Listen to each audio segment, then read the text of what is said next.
ये जो गुडी गुडी बोलने की हमारी आदत है ना, पॉलिटिकली करेक्ट होने का जो हमारा प्रयास रहता है ना, वह समस्या को ठीक से देखने ही नहीं देता। फिर हल कैसे करेंगे हम? आज अफगानिस्तान में जो हो रहा है उससे 100 गुना अधिक होता अगर वहां की बहुसंख्यक आबादी हिंदू होती। तब हमें लाशों की मीनारें दिख रही होती, मंदिरों पर चल रहे तोप के गोले दिख रहे होते, स्त्रियों की मंडियां दिख रही होती। क्या हमें याद नहीं है कि गजनवी गोरी और अब्दाली ने क्या किया था? गजनवी के भांजे सलार गाजी ने क्या किया था? यह अलग बात है कि महाराजा सुहेल देव ने उसकी कब्र बना दी। जब अफगानिस्तान में तालिबान का राज नहीं था तब क्या हिंदुओं व सिखों पर अत्याचार नहीं हो रहे थे?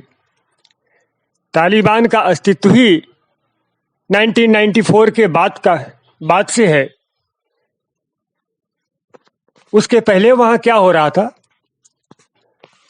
तब कौन थे जो इन्हें प्रताड़ित कर रहे थे? अफगानिस्तान में हिंदुओं व सिखों की लगभग समाप्त प्राय जनसंख्या के लिए कौन उत्तरदायी है? क्या ये वही लोग नहीं हैं जो आज तालिबान से प्रताड़ित होकर भारत में शरण लिए हुए हैं और आज ले रहे हैं? मित्रों, मीडिया में इस समय अफगान मूल की एक युवती का इंटरव्यू घूम रहा है। नाम है उसका मुस्कान। वह अफगान पुलिस में थी, लेकिन 2015 से वे भारत में है। मैंने भी देखा ये इंटरव्यू। उन्होंने जो बोला उसके मुख्य पॉइंट्स बताते हैं आपको। एक घटना का संदर्भ देते हुए मुस्कान ने बताया कि एक बार अफगानिस्तान के किसी गांव में किसी स्त्री का निधन हो गया। उसे दफना दिया गया, लेकिन तालिबानियों ने रात में उसकी कब्र को खोदकर उसे बाहर निकाला और उसके साथ रेप किया। अगला पॉइंट सुनिए। मुस्कान कहती हैं, वहां पुलिस में काम करने वाली महिलाओं को अच्छी नजर से नहीं देखा जाता। पुलिस की नौकरी से जब वे घर देर से लौटती हैं तो उनके पिता चिंतित रहते हैं। यह बात भी तब की है जब तालिबान का शासन नहीं था। वहां स्त्रियां बहुत ही कठिनाई से अपनी जिंदगी जी रही हैं। एक औरत के रूप में वहां जिंदगी बहुत कठिन है, ऐसा मुस्कान कहती हैं। कहती हैं कि वहां लड़कियां डरी रहती हैं कि उनकी बारी कब आएगी, कब तालिबान घर पर आकर दरवाजा खटखटाएगा। वे ये भी कहती हैं कि हम बोलते हैं कि आप जैसा बोलोगे वैसे रहेंगे, आप जैसे हिजाब पहनने को बोलोगे वैसे हिजाब पहनेंगे। जब साक्षात्कारकर्ता ने उनसे पूछा कि हिजाब पहनना जरूरी है, बुर्का पहनना जरूरी है, किसी के साथ बाहर नहीं जा सकते, क्या यह शरीयत है जिसकी डिमांड अफगानिस्तान कभी करता था? तब मुस्कान कहती हैं, नहीं, यह शरीयत नहीं है। शरीयत के नाम से, इस्लाम के नाम से फायदा उठा रहे हैं वे लोग। लेकिन वे यह स्वीकार करती हैं कि हां, नाखून तक नहीं दिखना चाहिए। भारत से मांग करते हुए वे कहती हैं, तालिबान को हिंदुस्तान कभी भी रिकॉग्नाइज न करे, कभी भी सपोर्ट न करे। तालिबानियों की बर्बरता पर टिप्पणी करते हुए वे कहती हैं, उनको हैवान का नाम भी नहीं दे सकते, क्योंकि ऐसा कहना हैवान के साथ बहुत गलत करना होगा। आगे वे बोलती हैं, पाकिस्तान का जो सपोर्ट प्राप्त है तालिबान को, इस पर वे कहती हैं कि उनको इस्लामिक कंट्री कहते हैं। कौन सा इस्लाम है वहां, मुझे नहीं पता। एंकर द्वारा ये कहे जाने पर कि एक बार उन्होंने ही कहा था कि कैसे पाकिस्तान में लड़कियों को नशे का इंजेक्शन लगाकर उन्हें सप्लाई किया जाता है, वे खंडन नहीं कर पाई। मित्रों, मुस्कान ने ये जो बातें बताई उस पर हमें कोई आश्चर्य नहीं है और उनकी पीड़ाओं को भी हम समझते हैं। लेकिन कहना चाहूँगा कि अभी भी समस्या की जड़ को समझने को तैयार नहीं है वे, या समझकर भी बोलना नहीं चाहती। उन्होंने जिन तालिबानियों को और जिस पाकिस्तान को इसके लिए जिम्मेदार बताया है, वे वास्तव में परिणाम है, कारण नहीं। कारण अभी भी मुस्कान या तो समझ नहीं पा रही हैं या समझकर भी कहना नहीं चाहती। तालिबान वास्तव में एक संगठन नहीं है, एक विचारधारा है। इसी तरह पाकिस्तान भी एक देश नहीं है, एक विचारधारा है। लेकिन इस विचारधारा का मूल स्रोत क्या है, उसे मुस्कान बोलना नहीं चाहती। वास्तव में मुस्कान भी एक व्यक्ति नहीं है, एक विचार है। वे उस विचार का प्रोडक्ट मात्र हैं जो उन्हें साफ साफ बोलने नहीं दे रही है। मुस्कान ही क्यों, तालिबान पर हाय हाय करने वाले तमाम लोग तालिबान पैदा करने वाले कारकों पर बोलना नहीं चाहते। वे उन फैक्टर्स की उन बात नहीं करना चाहते जिनसे तालिबान जैसे संगठन पैदा होते हैं। वे वृक्ष की टहनियों को दोष देते हैं, लेकिन वृक्ष को दोष नहीं देते। जब तक यह आत्म प्रवंचना की स्थिति बनी रहेगी, तब तक समस्या को समझा ही नहीं जा सकेगा। फिर भला हल कैसे किया जा सकेगा। दुनिया के बहुत से मुस्लिम देशों में जहां तालिबान नहीं है, वहां कौन है जो अत्याचार कर रहे हैं।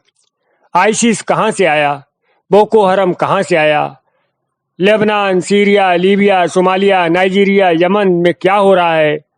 मलेशिया ने जाकिर नाइक को शरण दिया हुआ है। कल को वहां भी कोई तालिबान खड़ा हो जाए तो उसका कारण कौन होगा। अभी कल की बात है, काबुल हवाई अड्डे पर आत्मघाती हमलों की घटना घटित हुई है, जिसमें अभी तक 100 से अधिक लोगों के मारे जाने की सूचना है। हमले की जिम्मेदारी आईसिस ने ली है। इसमें एक अन्य इस्लामिक संगठन ISKP का नाम भी सामने आया है। इसने अब्दुल रहमान अल लोघारी नाम के तथाकथित सुसाइड बॉम्बर के इमेजेस भी रिलीज किए हैं। बता दें, ISKP का full form Islamic State Khorasan province है, जो कि आईसिस का ही एक रीजनल एफिलिएट है। इसकी स्थापना 2015 में तालिबान के ही कुछ असंतुष्ट लोगों द्वारा की गई थी। इसके सदस्य मुख्य रूप से अफगानिस्तान व पाकिस्तान के मदरसों से आते हैं। ये लोग तालिबान को तुलनात्मक रूप से उदारवादी मानते हैं। सोचिए जरा, अब वह संगठन भी सामने आ चुका है जिसके लिए तालिबान उदार है। तो जो लोग आज तालिबानी उत्पीड़न का रोना रो रहे हैं, वे अब ISKP के लिए तैयार हो जाएं। हो सकता है भविष्य में ISKP के भी कुछ सदस्य इससे असंतुष्ट होकर इसे उदारवादी संगठन बताते हुए कोई और संगठन बना लें जो क्रूरता में ISKP से भी आगे हो, ISKP को पीछे छोड़ दे। इस तरह अधिक से अधिक क्रूर, हिंसक व कट्टर बनने की जो होड़ लगी हुई है, इसका क्लाइमेक्स क्या होगा ये हम नहीं जानते।